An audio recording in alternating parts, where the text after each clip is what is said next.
Manila ranked 115th out of 180 countries with a score of 34 in the 2023 Corruption Perceptions Index, CPI, up 1 spot from 116th in 2022 and up 2 spots from its worst-ever showing of 117th place in 2021.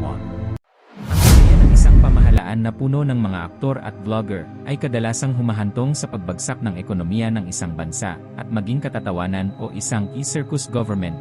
Maraming Pilipino ang nagpahayag ng pagkadismaya sa paniwala na sinuman, anuman ang kanilang pinagmulan, ay maaaring tumakbo sa pwesto, kasama na ang mga may convicted sa graft at plunder at madami pang iba. Ang katotohanan ito ay lubos na kabaligtaran sa mga hamon na kinakaharap ng mga ordinaryong mamamayang Pilipino kapag naghahanap ng trabaho.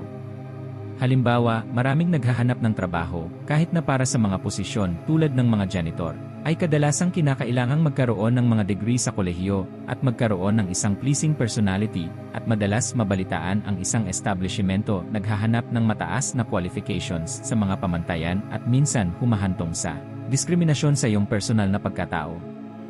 Ang pagkakaibang ito ay nagpapakita ng isang makabuluhang issue sa pampulitikang tanawin ng Pilipinas.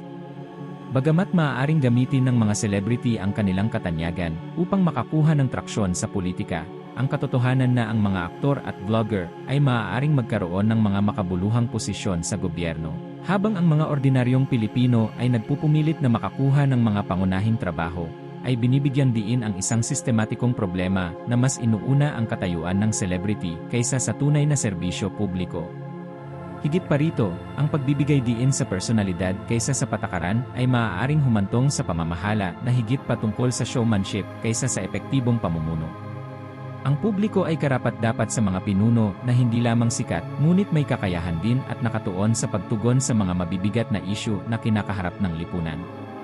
Sa huli, habang ang mga nakakaingganyong personalidad ay maaaring magdala ng pansin sa mahahalagang dahilan, mahalaga na ang mga kwalifikasyon at integridad ay manatiling nangunguna sa kandidatura sa politika upang matiyak ang epektibo at responsableng pamamahala.